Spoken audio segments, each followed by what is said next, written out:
औरत चाहे sex man से तो बहुत इजी बहुत इजी होता है मैन को अट्रैक्ट करना। Hi everyone, welcome to my channel. मैं हूँ शिवानी। आज फ्राइडे है और हर फ्राइडे मेरे चैनल पे होता है कमेंट चर्चा डे, यानी कि आप लोगों के कमेंट्स को पिक करके मैं उस पर आपको जवाब देती हूँ जो भी आपने मुझसे पूछा होता है। तो आज की वीडियो में भी हम यही करने वाले हैं। वीडियो को एंड तक जरूर देखना सारे कमेंट्स की चर्चा सुनने के लिए। कुछ भी अच्छा लगे इस वीडियो में तो थम्स अप करके लाइक जरूर कीजिएगा। मेरे चैनल पे अभी तक आपने सब्सक्राइब नहीं किया है तो सब्सक्राइब जरूर से कर लीजिए ताकि आप मेरी सारी वीडियोस देखते रहें। नोटिफिकेशन बेल भी ऑन कर देना। और आइए अब चलते हैं आज की चर्चा पे। पहला कमेंट है मेरे पास। मेरी फ्रेंड का क्वेश्चन है कि उसका हस्बैंड ओवर रोमांटिक है एंड वो हर टाइम रोमांटिक मूड में ही रहता है, तो वो कभी कभी अनकंफर्टेबल हो जाती है। उसका क्वेश्चन ये है कि कैसे समझाए हस्बैंड को। मुझे ऐसा लगता है कि बहुत सारी फीमेल ऐसी हैं जिनको अपने हस्बैंड से ये कंप्लेंट रहती है कि वो रोमांटिक नहीं है और वो कुछ भी ऐसे मतलब एक्सप्रेस नहीं करते हैं। और इनके हस्बैंड अगर थोड़े रोमांटिक हैं, एक्सप्रेस करते हैं अपनी फीलिंग्स को, अपने लव को, तो उसको अप्रिशिएट करना चाहिए उनको। आई अंडरस्टैंड कि हो सकता है वो हमेशा इतना वेलकमिंग ना रहती हो उस रोमांटिक जेस्चर के लिए, बट दैट्स ओके। मतलब अगर आप लाइफ पार्टनर हो तो कभी हस्बैंड का अलग मूड रह सकता है, वाइफ का अलग मूड रह सकता है, तो हस्बैंड को समझाने की ऐसे कोई ज़रूरत नहीं है। आप सिंपली उनको उस समय मना कर दें या थोड़ा सा कम रिएक्ट करें। या अगर आपके मन में कुछ चल रहा है, कई बार ऐसा होता है कि हमारे मन में कुछ और चल रहा होता है और अभी हम रेडी नहीं होते उस मूड के लिए, उस रोमांटिक मूड के लिए।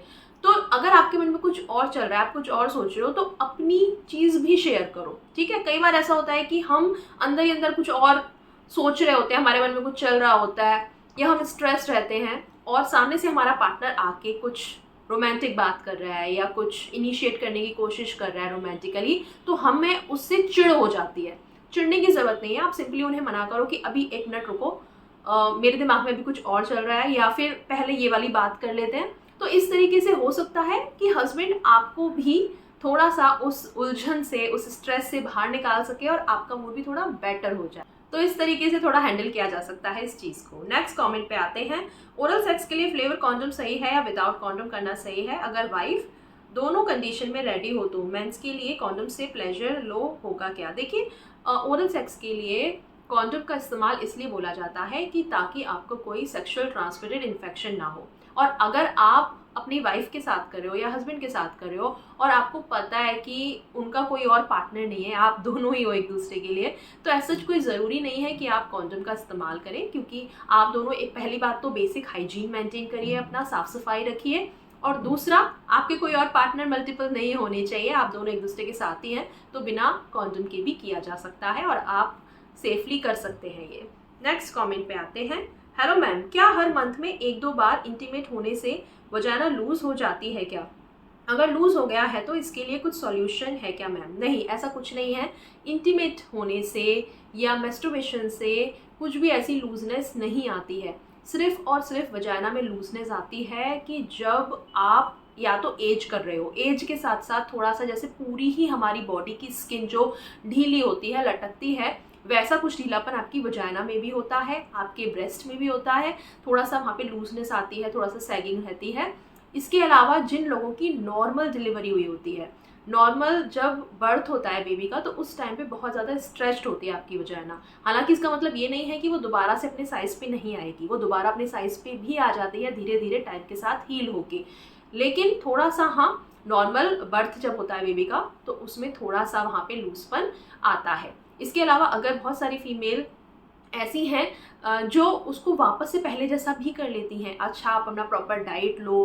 अगर आपने बहुत ज़्यादा वेट पुट ऑन किया है प्रेगनेंसी के टाइम पे, तो बाद में जब आपका वेट लूज़ होता है आप कीगल एक्सरसाइज कर सकते हो। तो उन सारी चीज़ों से भी, इवन नॉर्मल बेबी बर्थ के बाद भी आप अपना प्रीवियस शेप में आ सकते हैं। ऐसा नहीं है कि लूजनेस रहेगी, आपके पार्टनर को अब अच्छा नहीं लगेगा, मज़ा नहीं आएगा, या आपको खुद कुछ फीलिंग नहीं होगा, ऐसा कुछ भी नहीं है। और सिर्फ अगर यहाँ पे हम इंटीमेट होने की बात करें तो उससे तो कोई ऐसी लूजनेस नहीं होती है।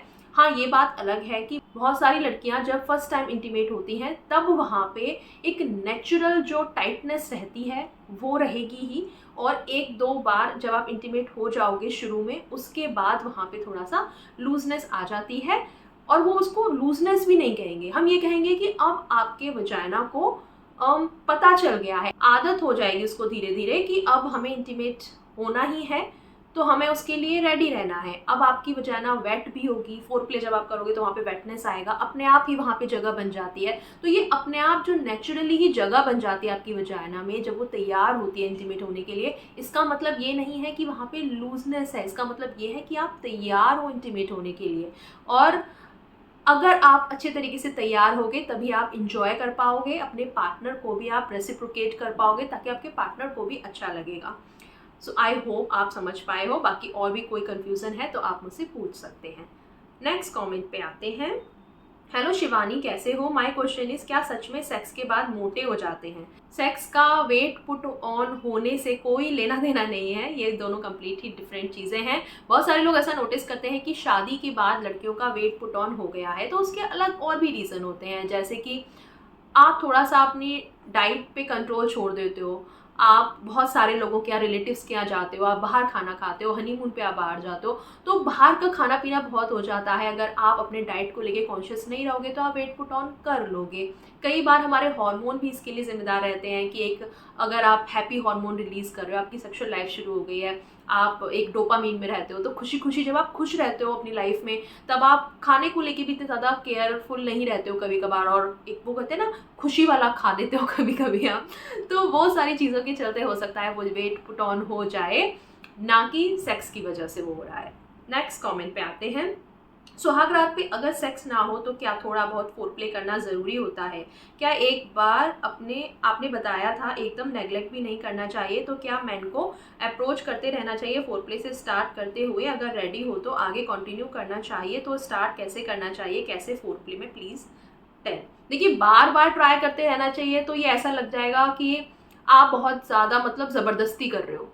मेरे कहने का मतलब पहले भी यही था और आज भी मैं यही कहूँगी कि अगर फर्स्ट टाइम के लिए ऐसा लग रहा है आपको कि आप रेडी नहीं हो या आपका पार्टनर रेडी नहीं है, वो आपको मना कर रहा है और आप भी यही चाहते हो, लेकिन आप बिल्कुल भी ऐसे नहीं रहो कि बिल्कुल ही स्ट्रेंजर हैं और मतलब ऑकवर्ड सिचुएशन है आपके रूम में कि ऑकवर्डनेस वाली एक वाइब है, तो वो भी नहीं रहनी चाहिए।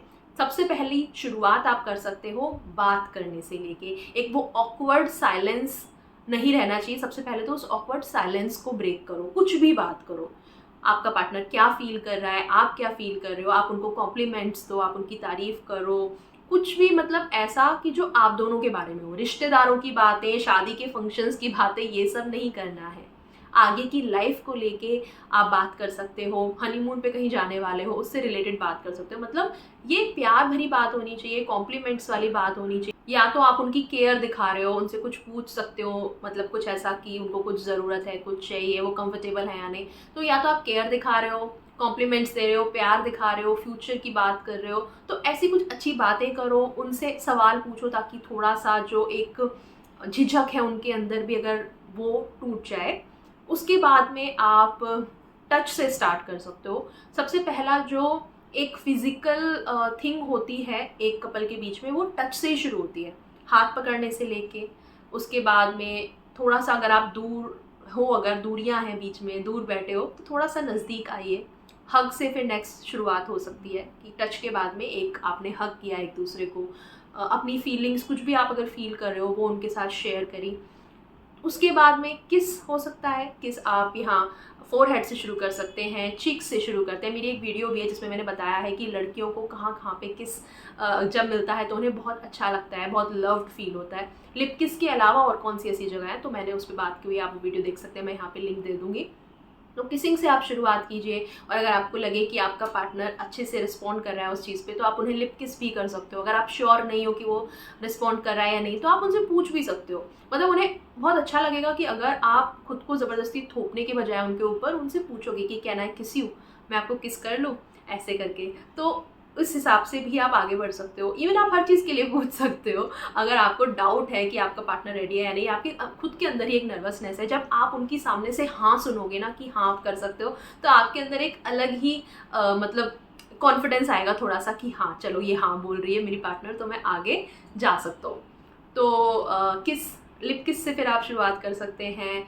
अपने टच में थोड़ी सी वार्मथ ला सकते हैं। पहले जैसे फर्स्ट टच हो सकता है थोड़ा हल्का टच हो, फिर आप थोड़ा सा मतलब ग्रैब वाला टच कर सकते हैं, और उसके बाद में let's go with the flow वाली चीज़ हो सकती है कि जैसे जैसे आपका पार्टनर रिस्पॉन्ड करे वैसे वैसे आप नेक्स्ट स्टेज पे जा सकते हैं।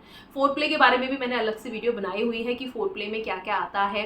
आपका पार्टनर अगर थका हुआ है ना, आप उन्हें मसाज ऑफर कर सकते हैं। गाइस, इससे अच्छा इनिशिएट कुछ नहीं होता। सारी आपकी शर्म झिझक भी निकल जाएगी, उनकी भी निकल जाएगी। एक दूसरे के टच से आप मतलब फेमिलियर हो जाओगे कि आप उनको बोलो कि लाओ मैं आपको मसाज देता हूँ, ठीक है, वो बहुत अच्छा इनिशिएट होता है। तो ऐसा कुछ आप कर सकते हैं, और बाकी जैसे जैसे आपको रिस्पॉन्ड मिले अपने पार्टनर से उस हिसाब से आप आगे स्टेप लीजिए। नेक्स्ट कमेंट पे आते हैं। How to forget past, how to consistent in life, how to become be positive. देखो यार, मैं ना बोलने को ना बहुत सारी कहीं सुनी बातें बोल दूंगी आपको। मैंने वीडियो बनाई भी हुई है टिप्स देते हुए। मेरे चैनल पे आपको वीडियोस भी इस तरीके की मिल जाएंगी कि अपने प्यार की यादों को कैसे भुलाएं। मैं यहाँ पे लिंक दूंगी उस वीडियो का, आप देख लेना, थोड़ी हेल्प मिलेगी उससे आपको। एक और मेरी वीडियो है जिसमें है कि मूव ऑन कैसे करें, अगर आप बिल्कुल ही मूव ऑन नहीं कर पा रहे हो, समझ नहीं आ रहा कैसे मूव ऑन करना है, तो वो वीडियो भी है, अगेन मैं यहाँ पे लिंक दूंगी, तो आप इन वीडियो को थोड़ा देख सकते हो। लेकिन अगेन ये ऐसी बातें हैं ना कि ये आपको मतलब एक ओवरऑल आइडिया तो देगा, लेकिन सुनी सुनाई बातें अलग होती हैं एंड एक्ट करना बहुत अलग होता है। कई बार जब आप बहुत ज़्यादा हार्ट ब्रेक की सिचुएशन में होते हो, आप नहीं एक्सेप्ट कर पा रहे होते हो उस हार्ट ब्रेक को, और बहुत ज़्यादा नेगेटिव ख्यालों में जब आप घिर जाते हो, तो आई अंडरस्टैंड कि आपको कितना भी पता हो अंदर से कि मुझे क्या करना है, आप नहीं कर पाते सही चीज़ें। तो उसके लिए मुझे ऐसा लगता है पर्सनली कि अगर आप थोड़ा सा स्पिरिचुअल पाथ पे जाने की कोशिश करोगे ना, जैसे कि मैं एक हिंदू गर्ल हूँ, और जब भी मैं अपने आसपास ऐसी नेगेटिविटी फील करती हूँ, अपने विचारों में नेगेटिविटी फील करती हूँ, बहुत मेरी ऐसी एनर्जी ड्रेन जैसी मुझे फील हो रही होती है, मैं हनुमान चालीसा सुनने लग जाती हूँ, मैं शिव तांडव स्तोत्र सुनने लग जाती हूँ, मैं शिव चालीसा प्ले कर लेती हूँ। मतलब कई बार ऐसा होता है कि मैं कुछ काम कर रही हूँ और मुझे बहुत ओवर थिंकिंग हो रही है, और मैंने बहुत टाइम ये रिसर्च करके पता किया है कि बहुत ओवर थिंकिंग मैं तभी करती हूँ जब मैं कुछ ऐसे मंडेन काम कर रही होती हूँ। तो मैं हमेशा अपने पास हेडफोन्स रखती हूँ। कुछ भी मैं ऐसा मंडेन काम कर रही हूँ जिसमें कि मेरी ओवर थिंकिंग चल रही है, तो मैं बस हेडफोन लगाती हूँ, या तो कुछ भी अपने पसंद के गाने सुनने लगती हूँ जिससे मेरा मूड तुरंत ही चेंज हो जाए। और कुछ भी समझ नहीं आ रहा, कोई गाना सुनने का भी मन नहीं कर रहा, कुछ नहीं कर रहा, आप हनुमान चालीसा सुन लो, आप शिव तांडव स्तोत्र सुन लो, या कुछ भी जिस भगवान को आप मानते हो उनसे रिलेटेड कुछ आप सुन लो, उनकी आरती सुन लो। आप सुबह उठ के भगवान में ध्यान लगाओ, योगा करो, इतना पॉजिटिविटी मिलता है, मुझे तो मिलता है, आपका पता नहीं। और जिन चीज़ों से आपको पॉजिटिविटी मिले आप उनकी तरफ ध्यान दे सकते हैं। जैसे कि मेरे हस्बैंड हैं, उन्हें जब भी कुछ नेगेटिव लगता है या कुछ भी ऐसा लगता है कि परेशान से हैं वो, तो वो गुरुद्वारे ज़रूर जाते हैं, वहाँ जाके उनको शांति मिलती है। तो हर किसी का अपना एक होता है कि एक पीस को ढूंढने का तरीका, एक थोड़ा सा पॉजिटिविटी कहीं से लेने का तरीका। तो जो भी आपका है आप वहाँ पे जुड़ने की कोशिश करना, और बाकी तो मेरी जो वो वीडियोस हैं जो मैंने आपको बताई उन्हें आप देख लीजिए, वहाँ से भी आपको काफ़ी हेल्प मिलेगी। नेक्स्ट कमेंट पे आते हैं। हाय दीदी, लास्ट मंथ मैंने टैम्पोन यूज़ किया था तो बहुत जलन हुआ। मेरी फ्रेंड ने बताया कि उसको ज़्यादा अंदर इंसर्ट करना पड़ता है, बट मुझे लगता है ज़्यादा अंदर डाला और फिर फंस गया। तो प्लीज़ आप बताएं कि मेरी योनि में टैम्पोन कैसे डालूं। देखिए, फंसता वस्ता ऐसा कुछ नहीं है। और हाँ, अगर आप शुरुआत में मतलब अभी नया नया टैम्पोन शुरू किया है आपने यूज़ करना, तो थोड़े से ऐसे डाउट्स रहते हैं, इंसर्ट ठीक से करना नहीं आता है, तो इसके लिए बेस्ट चीज़ ये है कि टैम्पोन्स जो एप्लीकेटर के साथ आते हैं उनको आप ट्राई करो शुरुआत में। एप्लीकेटर के साथ वाले जो टैम्पोन्स होते हैं उसमें मार्किंग होती है कितना आपको इंसर्ट करना है, पीछे से ऐसे पुश करना होता है, और टैम्पोन्स अपने आप ही अंदर ठीक से प्लेस हो जाता है, और फिर एप्लीकेटर को आप निकाल दो। तो आप टैम्पोन्स जो एप्लीकेटर वाला आता है उसको आप ट्राई करना, थोड़ा सा वो कॉस्टली होता है, लेकिन एक बार आप थोड़ा सा यूज टू हो जाओगे, आपको पता चल जाएगा कैसे टैम्पोन कितना प्लेस होगा, उसके बाद फिर आप नॉर्मल वाले टैम्पोन्स पे स्विच कर सकते हो। नेक्स्ट कमेंट पे आते हैं। पीरियड के बाद कब सेक्स करना चाहिए? पीरियड के बाद तो आप कभी भी कर सकते हो, डिपेंड्स अपॉन कि आपका कब मूड बन रहा है, आपका पार्टनर कब आपके साथ करना चाहता है। I mean, मतलब ऐसा कुछ नहीं है कि पीरियड्स के बाद जो हम काउंटिंग बताते हैं सिर्फ उसमें ही करना होता है, ओव्यूलेशन के टाइम ही करना होता है। ये सारी काउंटिंग वगैरह ये सब उन लोगों के लिए होती है जो प्रेगनेंसी चाहते हैं, प्रेगनेंसी के लिए ट्राई कर रहे हैं, नेचुरल प्रेगनेंसी नहीं हो पा रही है, तो उनको ये सब काउंटिंग वगैरह बताई जाती है कि आप ओव्यूलेशन के टाइम पे ट्राई करो। अगर किसी को ओव्यूलेशन की वीडियो चाहिए तो मेरी इस पे वीडियो है, आप यहाँ पे देख सकते हैं, मैं यहाँ पे लिंक दे दूँगी। और अदरवाइज़ जो लोग प्रेगनेंसी के लिए ट्राई नहीं कर रहे हैं, जिनको बस ऐसे ही करना है, तो वो तो कभी भी कर सकते हैं यार। जब आपका मन है तब करो, जब आपके पार्टनर का मन है, ठीक है। नेक्स्ट कमेंट पे आते हैं। मेंस की वीकनेस गर्ल्स क्यों होती हैं? आई मीन अगर औरत चाहे सेक्स मैन से तो बहुत इजी बहुत इजी होता है मैन को अट्रैक्ट करना, ऐसा क्यों? देखो, लॉजिकल वे में बताऊंगी। जो आदमी लोग होते हैं ना, उनका एक अफेक्शन शो करने का तरीका, या जब वो लव्ड फील होते हैं तो वो उनका फिजिकल टच जो होता है ना, वो उनका ज़्यादा होता है। मतलब फिजिकली वो ज़्यादा एक्ट करते हैं, और जो फीमेल होती हैं वो इमोशनली ज़्यादा एक्ट करती हैं। अब ऐसा नहीं है कि औरतों का मन ही नहीं करता फिजिकली कुछ करने का, या आदमियों में इमोशन नहीं होते, मतलब, लेकिन थोड़ा सा परसेंटेज वाइज आप डिफरेंस समझ सकते हो। जैसे कि फॉर एग्जाम्पल लड़कों में 60-40 हो सकता है कि 60% या 70% में भी वो फिजिकल एक्ट ज़्यादा करें, और 30% वो इमोशनल एक्ट करें जब उन्हें लव्ड फील होगा अपने पार्टनर के साथ। वहीं एक फीमेल जब लव्ड फील करेगी अपने पार्टनर की तरफ, या उसे अट्रैक्शन होगी, तो वो 60-70% इमोशनल फील करेगी, इमोशंस उसके अंदर आएंगे, उसके अंदर वो रोमांस आएगा, लेकिन वो वैसा रोमांस आएगा ना जैसे कि आप एक्सप्रेस करो, बात करो, तारीफ करो, ये वाली चीज़ें। और 30% 40% वो वाला आएगा कि फिजिकली रोमांस करना है, फिजिकली टच करना है। तो इसीलिए नेचर ने ही हमें ऐसा बनाया है, और इसकी वजह से ऐसा होता है। और दूसरा रीज़न है टेस्टोस्टेरोन। जो आदमियों के अंदर टेस्टोस्टेरोन होता है, लिबिडो होता है, जो उनका मतलब जो उनके अंदर सेक्स की इच्छा जगाता है, वो भी इसके लिए जिम्मेदार है कि उनका टेस्टोस्टेरोन अगर अच्छा है, जैसे कि यंग एज में हर आदमी का अच्छा होता है टेस्टोस्टेरोन, तो उस टाइम पे बहुत जल्दी उनका मूड बन जाता है, और बहुत जल्दी उनको इरेक्शन भी आ जाता है। कई बार ना चाहते हुए भी ऐसी सिचुएशन क्रिएट हो जाती है कि आपका पार्टनर आपके पास सिर्फ हक करने आया है, और आपका सिस्टम जाग गया कि जैसे आगे की चीज़ भी कुछ होने वाली है। कई बार लड़के ऐसे एम्बेरस भी फील करते हैं, but that's okay, that's natural. और एक बार जब आप दोनों कंफर्टेबल हो जाओगे आपस में, तो आपकी पार्टनर भी समझेगी कि हाँ, ये लोग ऐसे होते हैं। मैंने इस पर अलग से वीडियो भी बनाई हुई थी कि ये आदमियों में इतना थड़की मूड क्यों रहता है हमेशा, ये करने के मूड में क्यों रहते हैं हमेशा, उसे मैंने और अच्छे से समझाया है। तो वो वीडियो ज़रूर देखना, मैं यहाँ पे लिंक दूंगी, और उसमें बहुत अच्छे से मैंने इस चीज़ को एक्सप्लेन किया है। नेक्स्ट कॉमेंट पे आते हैं। प्लीज़ मैडम, अपना डाइट प्लान और एक्सरसाइज कौन सा करें वेट लॉस करने के लिए? मैंने ये क्वेश्चन लास्ट में इसलिए लिया है ताकि मैं थोड़ा सा इस पर एक्सप्लेन कर पाऊँ आपको। और एक्चुअली इस कमेंट चर्चा सीरीज़ में मैं ढंग से, मुझे नहीं लगता मैं एक्सप्लेन कर पाऊँगी इस चीज़ को अगर मैं समझाने जाऊँ। थोड़ी सी हम मेन चीज़ें मैं यहाँ पे बता देती हूँ आपको, उसको डिस्कस कर लेते हैं।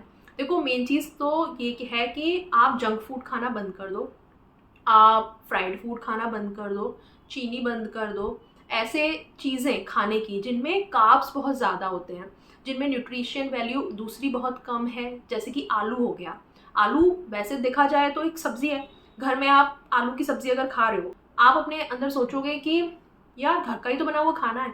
लेकिन घर का बना हुआ खाना भी अगर आप पूरा ऐसा लोगे जिसमें सिर्फ कार्ब्स हैं, ना उससे आपको प्रोटीन मिल रहा, ना उससे आपको वाइटामिन्स मिल रहे, ना उससे आपको प्रॉपर फाइबर मिल रहा, तो घर का खाना भी खाने के बाद आप वेट लॉस नहीं कर पाओगे, या प्रॉपर न्यूट्रिशन फुल एक जो खाना होना चाहिए वो आप नहीं ले पाओगे। तो घर के खाने में भी बहुत सारी चीज़ें मैंने छोड़ी हुई हैं, और अगर मैं उनको लेती भी हूँ ना, तो मैं उसको एज ए चीट मील लेती हूँ। फॉर एग्जाम्पल, अगर हफ्ते 10 दिन में एक बार मैंने थोड़ी सी आलू की सब्ज़ी खाई, तो मैं उसको ऐसे लूँगी कि ये मैंने डाइट अपना तोड़ के खाना खा रही हूँ, ठीक है। तो इसलिए हमारे दिमाग में ये चीज़ क्लियर होना बहुत ज़्यादा ज़रूरी है।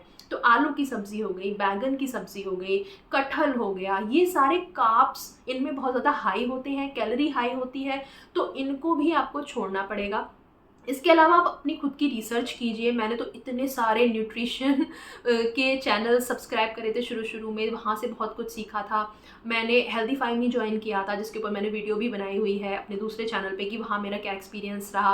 वहाँ पे मैंने काफ़ी चीज़ें सीखी। मैंने बीच में हर्बल लाइफ भी ज्वाइन किया था 1 महीने के लिए, वहाँ से मैंने काफ़ी चीज़ें सीखी। तो बहुत टाइम से मैंने ना एक अपना खुद का एक रिसर्च चालू रखा कि क्या कैसे करना है, और फाइनली अब मैं उस स्टेज पे पहुंच पाई इस साल में 2026 में। जनवरी से मैंने अपनी फाइनल एक वेट लॉस जर्नी ऐसी शुरू करी जिस पे मैं अभी तक चल रही हूँ, और उसने मेरे लिए काम भी किया। तो पिछले इतने टाइम में जो चीज़ें मैंने सीखी, जब कोरोना की सेकेंड वेव आई थी ना, उसके बाद से मैंने अपना एक टेस्ट कराया था। मतलब सेकेंड वेव ख़त्म हुई उसके बाद मैंने अपना एक ओवरऑल हेल्थ चेकअप करवाया था, जिसमें कि मेरा कोलेस्ट्रॉल हाई आया था, मेरा वेट भी काफ़ी पुट ऑन हो गया था उस टाइम पे। तब मैंने डिसाइड किया था कि मैं अपना वेट लूज़ करूँगी, और सोचो तब से लेके अब तक वो मैंने सब सिर्फ सीखा है, अपने ऊपर अलग अलग चीज़ों के साथ एक्सपेरिमेंट किया है, क्या चीज़ें मेरे लिए वर्क करती हैं क्या नहीं करती हैं। बहुत सारी ऐसी एक्सरसाइजेज हैं जो मेरे लिए काम नहीं करती हैं, मैं लंजेस नहीं कर सकती हूँ, मेरे जो नीज़ हैं, जो मेरे घुटने हैं वो वीक हैं, और ये हमारी एक फैमिली प्रॉब्लम है। इसके लिए भी मैंने डॉक्टर से कंसल्ट किया, क्या चीज़ें मुझे फॉलो करनी है क्या नहीं करनी है, कैल्शियम मुझे लेना है, विटामिन डी मेरा हमेशा लो रहता है, वो मुझे कैसे लेना है। तो सबसे पहला अगर आपको अपनी हेल्थ से रिलेटेड कुछ भी करना है ना, हेल्थ से रिलेटेड कुछ भी करना है अगर आपको, तो सबसे पहला एक वेट मशीन आपके घर पे होनी चाहिए। अपना वेट लो, और ये वेट ना सुबह सुबह का आपको लेना होता है, खाली पेट अपना ले लो आप, और उसको नोट डाउन कर लो। एक अपनी डायरी या कॉपी बना लो जिसमें आप हमेशा मतलब हर चीज़ को मेंशन करोगे डेट के साथ। रोज़ नहीं करना होता है ये, हफ्ते में एक बार आप एक दिन बना लो कि एवरी संडे जैसे कर लिया, या एवरी मंडे या वेडनेसडे कर लिया, ऐसे करके कुछ भी एक डेट बना लो, उस डेट को वहाँ मेंशन करो, वेट अपना मेंशन करो, अपने मेजरमेंट वहाँ पे लो। मेजरमेंट आपको किस किस चीज़ का लेना होता है, अपनी कमर का, कमर में भी अगर ऐसा होता है ना कि अपर वेस्ट का लोअर वेस्ट का ऐसे आप ले सकते हो, गर्ल्स हैं तो अपने ब्रेस्ट साइज़ ले सकती हैं, मैन भी अपने चेस्ट साइज़ ले सकते हैं, अपने बाइसेप्स का साइज़ ले लो, थाइस का साइज़ ले लो। तो इस तरीके से अपने मेजरमेंट आप वहाँ पे लिख लो, और उसको हर वीक में फॉलो करो, ताकि आप अपनी जर्नी को चेक कर पाओ। मैं हर 2 दिन के बाद मेजरमेंट लेती हूँ अभी तो, क्योंकि मैं अब ऐसे स्टेज पे हूँ कि मेरा वेट ना बहुत जल्दी फ्लक्चुएट कर जाता है। मेरे अंदर वाटर रिटेंशन बहुत ज़्यादा होता है, ये भी मैंने नोटिस किया कि अगर मैं कुछ भी बाहर का खा लूँ, कुछ भी अगर मैं थोड़ा सा भी अपनी डाइट से इधर उधर चली जाऊँ, जैसे वीकेंड्स पे अक्सर होता है कि फैमिली के साथ कभी आप बाहर गए हो, कितना भी आप कोशिश करो कि आप ठीक चीज़ ही लो, पर थोड़ा बहुत भी अगर आपने ले लिया तो मेरा काफ़ी वाटर रिटेंशन होता है। मतलब वेट नहीं बढ़ता है, ऐसा नहीं है कि आप एक कुछ बाहर का खा लोगे या एक कुछ जंक फूड खा लोगे तो एकदम से आपका 1-2 किलो वेट बढ़ गया। बॉडी में क्या होता है ना कि वो खाना ना पचने में अगर टाइम लगाएगा, डाइजेस्ट करने में अगर टाइम लगाएगा, तो वो पेट में रहता है, उसका वेट रहता है। दूसरा, वाटर होल्ड करके रखता है जो जंक फूड होता है, या ज़्यादा सॉल्टी खाना होता है, ज़्यादा जंक फूड होता है, मसालेदार होता है, तो वो सब वाटर होल्ड करके रखता है, और उस वाटर का वेट भी होता है। और पहले 1 महीने में अगर आप क्लीन डाइट लेना शुरू करोगे तो सबसे पहले जो ये वाटर वेट होगा ना आपका, ये रिलीज़ होगा, और पहले महीने बहुत जल्दी आप वेट लूज़ करोगे अगर आप ठीक से अपनी डाइट लोगे तो। और उसके बाद में धीरे धीरे करके, जैसे कि 1 महीने में 2 किलो हो गया, ऐसे करके आप धीरे धीरे करके अपना रूटीन में रहो तो अच्छे से आप लूज़ कर लोगे। अगर आप इस पर डिटेल्ड वीडियो चाहते हो, मैंने जितना भी अब तक सब सीखा है वो सब मैं आपके साथ शेयर करूँ, क्या चीज़ अभी मैं फॉलो कर रही हूँ, क्या क्या मेरे लिए वर्क कर रहा है, क्योंकि अगेन मैं बोलूँगी ये सब मैंने अपनी बॉडी के बारे में लर्न किया है कि मेरी बॉडी पे क्या वर्क कर रहा है। ज़रूरी नहीं है वो आपके लिए वर्क करे, आपको अपनी स्टडी, अपनी बॉडी की स्टडी खुद करनी पड़ेगी आपके लिए क्या वर्क कर रहा है। लेकिन अगर मैं अपनी जर्नी शेयर करूँगी तो शायद हो सकता है उससे आपको थोड़ा बहुत आइडिया लग जाए कि आपको भी अपनी बॉडी के लिए क्या क्या चीज़ें चेक करनी है। सो मुझे बताइएगा अगर आप चाहते हो इस तरह की कोई वीडियो, तो मैं अलग से इसी चैनल पे एक वीडियो बना दूंगी कि अगर आप वेट लॉस करना चाहते हो, या हेल्दी भी, नॉर्मली आप हेल्दी रहना चाहते हो, एक हेल्दी लाइफस्टाइल में आना चाहते हो, तो क्या क्या चीज़ें आपको करनी चाहिए, और मैंने क्या क्या किया, और अभी मैं किस रूटीन पे चल रही हूँ। सो मुझे बताइएगा ज़रूर कमेंट सेक्शन में, हम इस पर अलग से बात कर लेंगे। और यही थे सारे कमेंट जो मैंने आज की वीडियो के लिए पिक करे थे। आई होप आपको ये चर्चा अच्छी लगी हो। कुछ भी अच्छा लगा उस वीडियो में तो एक थम्स अप करके लाइक ज़रूर कीजिएगा, शेयर कीजिएगा इस वीडियो को, और मेरे चैनल पर अभी तक आपने सब्सक्राइब नहीं किया है तो सब्सक्राइब भी ज़रूर से कर लीजिए। अभी मैं चलती हूँ, मिलूंगी आपसे अगले वीडियो में एक नए टॉपिक के साथ। तब तक के लिए बाय, टेक केयर।